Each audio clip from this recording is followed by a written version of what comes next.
जय हिंद दोस्तों, कैसे हैं आप सब। आशा करते हैं आप लोग स्वस्थ मस्त और तंदुरुस्त होंगे और अपनी तैयारी को जोर शोर से कर रहे होंगे। तो आज हम इस वीडियो के माध्यम से आपको जो है क्रिया के बारे में बताएंगे। किसके बारे में? क्रिया यानी कि वर्ब के बारे में। तो यह जो है क्वेश्चन यानी कि टॉपिक, इससे एक क्वेश्चन ही पूछा ही जाता है। तो चलिए देखते हैं क्रिया क्या होती है। आपको पता भी होगा तो लेकिन कहीं ना कहीं समस्या हो जाती है। उन समस्या का निराकरण जो है इस वीडियो के माध्यम से मिल जाएगा। और इसके बाद जो एक वीडियो रहेगा वह जो है MCQ बेस्ड क्वेश्चन रहेगा, यानी कि जो है आपको ऑब्जेक्टिव क्वेश्चन देखने को मिलेगा। यदि आपने डिटेल अच्छे से अध्ययन किया है तो आप ऑब्जेक्टिव क्वेश्चन आसानी से कर पाएंगे। तो देखिए, क्रिया को जो है इंग्लिश में वर्ब कहते हैं और जो है संस्कृत में हम लोग क्या कहते हैं? धातु कहते हैं। जिस शब्द से जो है किसी कार्य का होना या करना समझा जाए या पाया जाए या व्यक्त हो, ठीक है, उससे ही क्या कहा जाता है? क्रिया कहा जाता है। जैसे आना जाना, खाना पीना, सोना उठना, बैठना, पढ़ना लिखना, खेलना कूदना, दौड़ना भागना आदि, यह सभी क्या हैं? क्रियाएं हैं, यानी कि कोई काम है। ठीक है। क्रिया के रूप लिंग, वचन और पुरुष के अनुसार जो है परिवर्तित होते हैं। यानी क्रिया के जो रूप होते हैं लिंग, वचन और पुरुष के अनुसार क्या हो जाते हैं? परिवर्तित होते रहते हैं। अतः यह जो है क्या है? विकारी शब्द है। क्या? क्रिया। ठीक है, क्योंकि इनमें विकार उत्पन्न होता है। धातु, संस्कृत में क्रिया को जो है क्या कहते हैं? धातु कहते हैं। एक तरह से यह क्रिया का मूल रूप होता है। जिस मूल शब्द में जो है विकार होने से क्रिया बनती है उसे धातु कहते हैं। यह शब्द क्रिया के सभी रूपों में उपस्थित रहता है। ठीक है, क्रिया के मूल रूप को क्या कहते हैं? तो धातु कहते हैं। ठीक, तो यहाँ पर कुछ उदाहरण दिए गए हैं। ठीक है, धातुएं और प्रत्यय और उसके बाद क्रिया कौन सी बनी है हिंदी में। तो देखिए, उठ धातु है तो यहाँ पर ये प्रत्यय लगने से ये शब्द बन गए हैं। जैसे उठना, उठा, ठीक है, उठे, उठो। दौड़ से जो है दौड़ना, दौड़ा, दौड़े, दौड़ो। ठीक है, हिल से हिलना। ठीक है, मिल से मिलना, नाच से नाचना, काम से जो है कमाना और जो है चिकना से जो है चिकनाना। तो ये सभी क्या हैं? धातुएं, प्रत्यय और क्रियाएं हैं। ठीक, चलिए अब हम बात करते हैं धातु के भेद की। ठीक है, अब धातु के भेद की तो यहाँ पर हम स्पेशली जो है रचना की दृष्टि से जो धातु के सामान्यतः भेद होते हैं वो कितने होते हैं? 2 होते हैं। ठीक है, वो कौन से होते हैं? यानी रचना की दृष्टि से या संरचना की दृष्टि से जो है या कर्म की दृष्टि से जो क्रिया के भेद होते हैं वह 2 होते हैं। ठीक है, कौन कौन से? तो अकर्मक क्रिया, सकर्मक क्रिया। यह जो है कर्म के आधार पर इनकी जो है बांटा गया है या रचना की दृष्टि से धातु को बांटा गया है। तो अकर्मक क्रिया किसे कहते हैं? तो चलिए देखते हैं। जिस धातु से जो है सूचित होने वाले व्यापार और उसका फल कर्ता पर पड़े वह अकर्मक धातु है। अकर्मक का अर्थ होता है कर्म रहित, अर्थात कर्म के ना होने से जो क्रिया होती है वही क्या होती है? अकर्मक क्रिया होती है। गाड़ी चली तो गाड़ी चली, पता नहीं कौन सी गाड़ी चली, कैसी चली, कैसे नहीं चली, ये कोई यहाँ पर जो है सहारा नहीं है। ठीक है, लड़का सोता है तो सोता है तो कोई क्या करे? यहाँ पर कर्म के ना होने से जो क्रिया बनती है उसी को अकर्मक क्रिया कहते हैं। ठीक है, तो इनमें इन दोनों में क्या है? अकर्मक क्रिया का प्रयोग हुआ है। ये वाक्य जो है कर्म रहित है, इनमें कर्म नहीं हो रहा है। इसके क्रिया व्यापार का फल जो है कर्ता गाड़ी और जो है लड़का पर पड़ता है। ठीक है, सकर्मक क्रिया क्या होती है? तो जिस धातु से जो है सूचित होने वाले व्यापार का फल कर्ता से निकलकर किसी दूसरी वस्तु पर पड़ता है उसे सकर्मक धातु कहते हैं। उदाहरण के लिए अध्यापक छात्र को पढ़ाता है, यहाँ पर पढ़ाता है होना चाहिए। ठीक है, तो अध्यापक पढ़ाता है ये होता तो क्या हो जाता? अकर्मक हो जाता। ठीक है, अध्यापक पुस्तक से पढ़ाता है तभी यहाँ पर सकर्मक हो जाता। अब यहाँ पर अध्यापक छात्र को पढ़ाता है तो यहाँ पर जो है क्या है? सकर्मक क्रिया है। क्यों? क्योंकि यहाँ पर परिणाम निकल आ रहा है। ठीक है, अध्यापक पढ़ाता है तो यहाँ अकर्मक हो जाएगा। अध्यापक छात्र को पढ़ाता है तो यह सकर्मक हो जाएगा। डाकिया चिट्ठी लाया, डाकिया लाया तो यह अकर्मक हो जाएगा। डाकिया चिट्ठी लाया तो यह क्या हो गया? सकर्मक हो गया, यानी कोई काम या कोई परिणाम निकल रहा है। ठीक है, तो आशा करते हैं आप समझ गए होंगे सकर्मक क्या होता है, अकर्मक क्या होता है। सकर्मक में क्या होता है? कोई परिणाम निकलता है। ठीक है, यानी कि जो क्रिया है उसके पहले कोई जो है शब्द या फिर जो है संज्ञा या कुछ और रहता है वह क्या हो जाता है? सकर्मक हो जाता है। और जो अकर्मक होता है डायरेक्ट जो है सब्जेक्ट रहता है, उसके बाद जो है वर्ब रहता है और कुछ नहीं रहता है। ठीक है, ऊपर के दोनों वाक्यों में जो है क्रिया व्यापार का फल कर्ता पर न पढ़कर कर्म क्रमशः छात्र और चिट्ठी पर पड़ता है। अतः पढ़ाता और लाया दोनों ही सकर्मक क्रियाएं हैं। इनकी मूल धातु जो है पढ़ और ला है। ठीक है, क्या, किसे और किसको लगाने से यदि उत्तर मिले तो जो है क्रिया सकर्मक अन्यथा अकर्मक होगी। जैसे अध्यापक पढ़ाता है, तो यहाँ पर क्वेश्चन उठ गया क्या पढ़ाता है, तो यहाँ पर इसलिए क्या हो गया, छात्र को पढ़ाता है। ठीक है, अध्यापक पढ़ाता है, किसको पढ़ाता है, छात्र को पढ़ाता है, तो यहाँ पर प्रश्न उठ गया और उसका उत्तर भी इसी में है, तो इसलिए सकर्मक क्रिया है। डाकिया लाया, तो यहाँ पर क्वेश्चन उठेगा क्या लाया, तो चिट्ठी लाया, तो यहाँ पर भी क्या है, सकर्मक क्रिया है। यदि जो है आपको क्वेश्चन का उत्तर नहीं मिलता है, ठीक है, तब वहाँ पर क्या हो जाएगा, अकर्मक क्रिया हो जाएगी। जैसे डाकिया लाया वाक्य रहेगा तो क्या हो जाएगा, यहाँ पर क्वेश्चन ही नहीं उठ रहा है। ठीक है, क्वेश्चन ही नहीं उठ रहा है, क्वेश्चन तो उठेगा लेकिन उसका जवाब नहीं दिख रहा है, तो जवाब नहीं दिख रहा है तो आपका अकर्मक क्रिया हो जाएगी। और जवाब वही वाक्य में दिख जाता है तो वह क्या हो जाएगा, सकर्मक क्रिया हो जाएगी। ठीक, चलिए अब यहाँ पर बात करते हैं क्रिया के भेद की।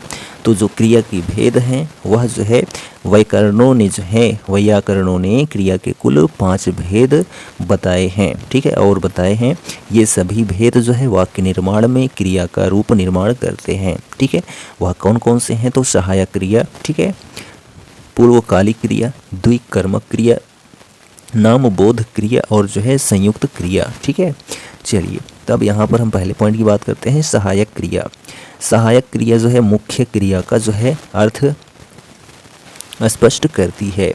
सहायक क्रिया जिनको हम हेल्पिंग वर्ब कहते हैं, आपने टेंस में पढ़ा होगा। ठीक है, रहा है, रहा ही, ठीक है, चुका चुकी, हैं, ता है, ती है, ते हैं, यही क्या है, सहायक क्रिया हैं। ठीक है, हैं, हूँ, था, थे, थी आदि जो है क्या है, सहायक क्रियाएं हैं। राम जाता है, तो यहाँ पर क्या है, ता है, गाते हैं, ते हैं, ता हूँ। ठीक है, ये है, ये थे, ये थी। ठीक, ये सभी क्या है, सहायक क्रिया है। तो मुख्य क्रिया जो है जाता सहायक क्रिया है, वे गाते हैं, मुख्य क्रिया गाना सहायक क्रिया है। ठीक है, सहायक क्रिया हैं, यहाँ पर हैं। ठीक, मैं ज़्यादा हूँ, यहाँ पर जो है सहायक क्रिया हूँ है। वे वहाँ नहीं गए थे, तो यहाँ पर सहायक क्रिया थे है। सीता घर में बैठी थी, यहाँ पर सहायक क्रिया थी है। ठीक है, तो इनके अतिरिक्त जो है रहा है, रहा था, रहा हूँ, रहे हैं। ठीक है, धुआं हूँ, हुआ था, हुए हैं आदि भी सहायक क्रिया के रूप में व्यवहारित होते हैं। सहायक क्रिया हिंदी वाक्यों के स्वरूप का जो है विवेचन करती है। क्रिया वर्तमान, भूत या भविष्य की है, इसका निर्धारण जो है सहायक क्रिया ही करती है। ठीक है, तो वह जाता है, तो यहाँ पर वर्तमान को दिखाया जा रहा है। वह गया था, ठीक है, क्या हो जाएगा, यहाँ पर भूत को दिखाएगा। वह जा रहा होगा, तो यहाँ पर भविष्य को दिखाएगा। यह किससे डिसाइड होता है, यानी कि किससे पता चलता है, तो सहायक क्रिया के माध्यम से ही पता चलता है कि यह किस काल में इसका परिणाम निकल के सामने आ रहा है। ठीक है, तो दूसरा देखिए पूर्वकालिक क्रिया।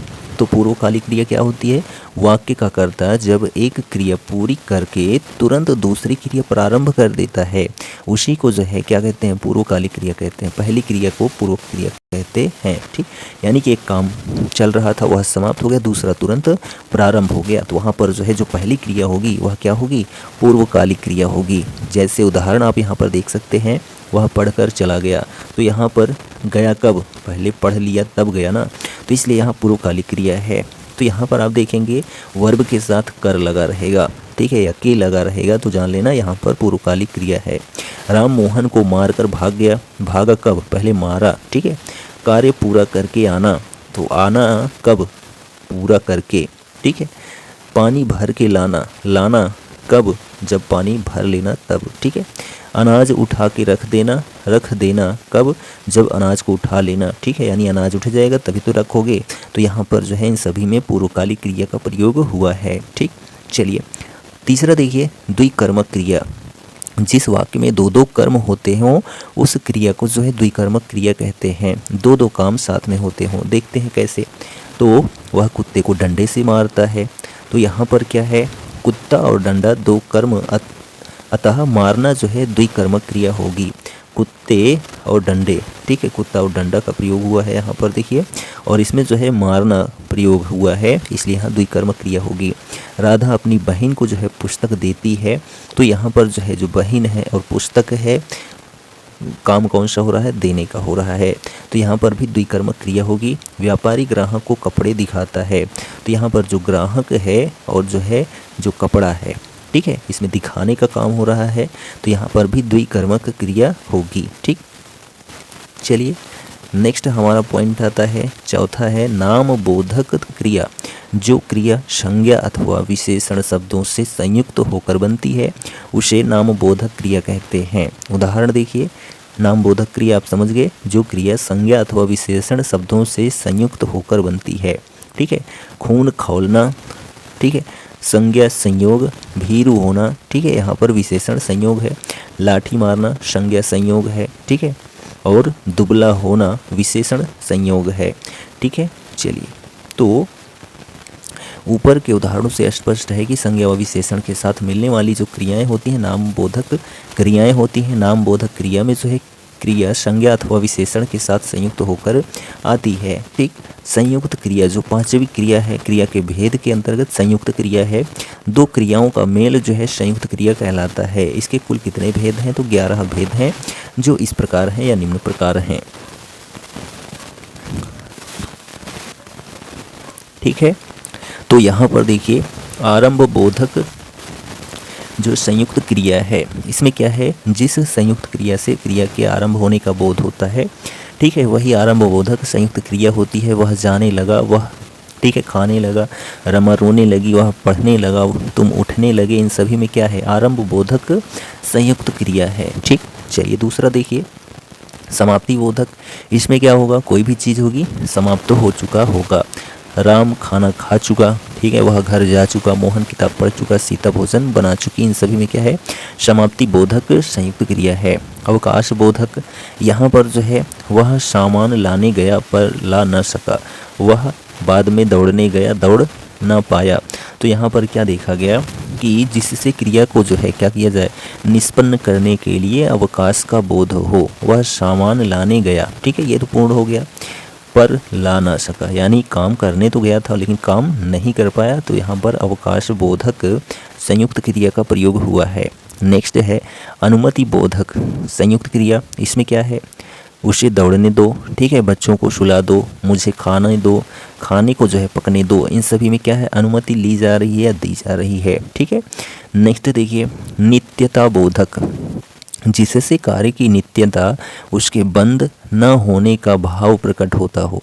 मोहन लिख रहा है, तो यहाँ पर क्या है, अभी लिख ही रहा है, बंद नहीं किया है लिखना। ठीक है, मैं पढ़ रहा हूँ, राधा गा रही है, हवा चल रही है, इनमें क्या है, नित्यता बोधक प्रकट हो रहा है, यानी कि रहा है, रही है, रहे हैं दिख जाए जहाँ, वहाँ पर नित्यता बोधक संयुक्त क्रिया होगी। नेक्स्ट देखिए आवश्यकता बोधक। इसमें क्या है, जिससे कार्य की आवश्यकता या कर्तव्य का बोध होता हो। कैसे कि मुझे मजबूरन घर जाना पड़ा, ठीक है, उसे विद्यालय से आना पड़ा, राम को पढ़ने जाना पड़ा, राधा को मायके जाना पड़ा, इन सभी में क्या देखिए आना जाना पड़ा था। ठीक है, तो यह क्या हो गया आपका, तो आवश्यकता बोधक संयुक्त क्रिया हो गई। नेक्स्ट देखिए कि निश्चय बोधक संयुक्त क्रिया, जिस संयुक्त क्रिया से जो है मुख्य क्रिया की व्यापार की निश्चयता का जो है बोध होता हो, उसे ही निश्चय बोधक संयुक्त क्रिया कहते हैं। चपरासी ने सफाई कर डाली, तो यहाँ पर क्या है, निश्चय है। ठीक है, निश्चय है, क्यों, क्योंकि यहाँ पर चपरासी का काम ही है क्या, सफाई करना। वह तालाब में कूद पड़ा, ठीक है, तो यहाँ पर जो है जिस संयुक्त क्रिया से मुख्य क्रिया के व्यापार की निश्चयता का बोध हो, तो जो है वह तालाब में कूद पड़ा। कूदेगा कहाँ, तालाब में ही। मैंने तुम्हारा दिया काम कर डाला, ठीक है, वह कुएं में गिर पड़ा। ठीक, इन सभी में क्या है, निश्चय बोधक संयुक्त क्रिया है। ठीक है, चलिए नेक्स्ट देखिए इच्छा बोधक। इच्छा बोधक संयुक्त क्रिया, जिस संयुक्त क्रिया से जो है क्रिया के करने की इच्छा प्रकट हो। मैं तुरंत जाना चाहता हूँ, तो यहाँ इच्छा जाहिर की जा रही है। सैनिक वापस आना चाहते हैं, यहाँ भी। सोहन अब खेलना चाहता है, राधा गाना चाहती है। इन सभी में इच्छा बोधक संयुक्त क्रिया का प्रयोग हुआ है। नेक्स्ट देखिए अभ्यास बोधक, तो यहाँ पर क्या हो जाएगा, अभ्यास। मैं उसे नित्य पढ़ाया करता हूँ, मोहन नित्य मंदिर जाया करता है, वह मैदान में रोज दौड़ा करता है, हम छात्र जीवन में खूब पढ़ा करते थे। इन सभी में क्या है, अभ्यास बोधक जो है शब्दों का प्रयोग किया गया है। नेक्स्ट देखिए कि शक्ति बोधक, जिस संयुक्त क्रिया से जो है कार्य करने की शक्ति का बोध होता हो उसे शक्ति बोधक संयुक्त क्रिया कहते हैं। कैसे, चिड़िया उड़ सकती है, तो यहाँ पर उसके अंदर शक्ति है उड़ने की। राधा गाना गा सकती है, यहाँ भी शक्ति है। वह नदी में जो है छलांग लगा सकता है। मैं साइकिल चला सकता हूँ, तो यहाँ सकना सकना सकना सकना देखने को मिलेगा, शक्ति बोधक संयुक्त क्रिया होगी। ठीक है, चलिए नेक्स्ट है यहाँ पर संयुक्त क्रिया का आखिरी भेद, पुनरुक्त संयुक्त क्रिया। जब दो समानार्थक अथवा समान ध्वनि वाली क्रियाओं का संयोग होता है तब उन्हें जो है पुनरुक्त संयुक्त क्रिया कहते हैं। हम साथ साथ उठते बैठते हैं, यहाँ पर पुनरुक्त संयुक्त क्रिया है। लड़कियाँ मैदान में खेलती कूदती रहती हैं, यहाँ भी सोहन मेरे यहाँ आता जाता रहता है। वे दोनों भाई बिल्कुल मिलते जुलते रहते हैं, तो यहाँ पर आपको उठते बैठते खेलती कूदती आता जाता, ठीक है, मिलते जुलते ऐसे शब्द देखने को मिलेंगे, तो वहाँ पर पुनरुक्त संयुक्त क्रिया होगी। ठीक है, तो यह जो है क्रियाओं के कुछ भेद थे। अब हम बात कर लेते हैं कुछ एक्स्ट्रा पॉइंट जो कि आपके एग्जाम में पूछे जाते हैं। ठीक, तो जो है और क्रिया कौन सी होती है, मुख्य क्रिया आप जानते ही हैं जिसको मेन वर्ब कहते हैं। ठीक है, मुख्य क्रिया जिसको आप क्या कहते हैं, मेन वर्ब कहते हैं। मुख्य क्रिया के जैसे हम बात करते हैं, ठीक है, लाना, ठीक है, लाना, खाना, ठीक है, और खोलना, ठीक है, मूंदना या फिर फेंकना, या कोई भी जो है, जैसे राधा दूध लाई, मोहन ने दुकान खोली, इनमें क्या है, लाई और खोली जो है मुख्य क्रिया है। ठीक है, चलिए अब बात करते हैं नेक्स्ट पॉइंट की। ये तो मुख्य क्रिया हो गई। सहायक क्रिया क्या होती है, हेल्पिंग वर्ब आपने पढ़ ही लिया। ठीक है, रंजक क्रिया, कैसी क्रिया, रंजक क्रिया। यह क्रिया कैसी होती है, तो रंजक क्रिया वह अधिकतर घूमा करता है, वह अधिकतर घूमा करता है। तो यहाँ पर क्या है, घूमा करता है। तो यहाँ पर घूमना तो क्रिया आपकी हो गई, लेकिन इसके साथ क्या लग गया, करता है, करती है। ठीक है, ये यदि आपको कहीं देखने को मिलते हैं, वह आपकी कौन सी क्रिया होगी, तो रंजक क्रिया होगी। ठीक है, नेक्स्ट क्रिया देखिए कि सरल या फिर मूल क्रिया, सरल, ठीक है, या फिर उसको जो है हम क्या कहेंगे, मूल क्रिया कहेंगे। सरल या फिर मूल क्रिया यह कैसी होती है, तो जो रूढ़ शब्द होते हैं आपके, रूढ़ शब्द आपने जाना ही होगा क्या होता है, आपको पढ़ा दिया गया है। तो रूढ़ शब्द वह शब्द होते हैं जिनको हम तोड़ मरोड़ नहीं सकते हैं, जैसे रहते हैं वैसे ही रहते हैं। जैसे हम कहें, यानी कि उनको हम अलग अलग नहीं कर सकते हैं। आना जाना, पढ़ना लिखना, सोना बैठना उठना, ठीक है, ये सभी क्या है, रूढ़ शब्द हैं। इन्हीं को जो है हम क्या कहते हैं, सरल या फिर मूल शब्द कहते हैं। जैसे जाना लिखा, तो यह क्या है, सरल या फिर मूल शब्द है। ठीक, मूल क्रिया है, ये आप जरूर याद रखिएगा, सरल या मूल क्रिया। नेक्स्ट हमारी जो क्रिया आती है उसको हम लोग नामिक क्या कहते हैं, नामिक या फिर मिश्र क्रिया क्या कहते हैं, नामिक या फिर मिश्र क्रिया कहते हैं। यह कैसी क्रिया होती है, तो जैसे याद आना, ठीक है, याद आना, और जो है बाहर करना, बाहर करना। तो जो याद आना है यह क्या है, नामिक या फिर मिश्र क्रिया है। बाहर करना यह भी नामिक या फिर जो है मिश्र क्रिया है। ठीक है, इसमें देखा जाए तो किसी व्यक्ति विशेष को संबोधित किया जाता है। ठीक, किसमें, नामिक क्रिया या मिश्र क्रिया में। नेक्स्ट हमारी जो क्रिया आती है वह आती है प्रेरणार्थक। ठीक है, प्रेरणार्थक क्रिया। यह क्रिया क्या होती है, इसमें ऐसा लगता है जैसे प्रेरणा दी जा रही है, ली जा रही है। जैसे हमारा शब्द बनता है मगवाना, क्या बनता है, मगवाना। ठीक है, मगवाना या फिर जो है खिलवाना, खिलवाना, वाना। इसमें क्या है, प्रेरणार्थक क्रिया है, जहाँ पर कर्ता स्वयं कार्य न करके किसी दूसरे को कार्य करने की प्रेरणा देता हो, वहाँ पर जो है प्रेरणार्थक क्रिया होती है। मंगवाना में क्या होगा, वह स्वयं थोड़ी लाएगा, वह किसी के माध्यम से मंगवाएगा। खिलवाना में क्या है, वह स्वयं थोड़ी खेलेगा, वह किसी के द्वारा खिलवाएगा, ठीक है। या फिर जो है पिलवाना, तो यहाँ पर वह स्वयं थोड़ी पिलवाएगा, वह किसी के माध्यम से पिलवाएगा। तो यहाँ पर जो है देखा जाए तो दूसरे का जहाँ पर सहारा लिया जाएगा, दूसरे का प्रयोग किया जाएगा, वहाँ पर प्रेरणार्थक क्रिया होगी, ठीक है। चलिए नेक्स्ट हमारी जो क्रिया आती है अनुकरणात्मक क्रिया। कैसी क्रिया, अनुकरणात्मक। अनुकरणात्मक क्रिया, यह कैसी क्रिया होती है, तो जैसे थपथपाना, क्या हो जाएगा, थप थप, थप थप है ना, इसको हम क्या बोलेंगे, थपथपाना बोल सकते हैं, थपथपाना। झन झन होगा तो झनझनाना, तो यह क्या है, अनुकरणात्मक क्रिया है, ठीक है। तो आप समझ गए होंगे। तो यह सभी क्रियाएं हैं, देखा जाए तो यहाँ से कोई बिंदु हमने छोड़ा नहीं है, ठीक है। यही सब क्रियाएं होती हैं, इन्हीं से प्रश्न पूछा जाता है, शब्द से नहीं पूछा जाता है, अधिकतर वाक्य देता है और जो है आपसे पूछता है कौन सी क्रिया का इसमें प्रयोग हुआ है, ठीक है। अब यहाँ पर हमारा क्रिया का डिटेल सोल्यूशन कंप्लीट हो गया। अब ऑब्जेक्टिव क्वेश्चन जिसको बोलते हो आप, या फिर एमसीक्यू बेस्ड क्वेश्चन बोलते हो, वह जो है नेक्स्ट डे वीडियो में रहेगा, ठीक है। आप चैनल पर नए हैं तो चैनल को सब्सक्राइब कर लीजिए, वीडियो पसंद आया हो तो अपने दोस्तों में भी शेयर कर दीजिए।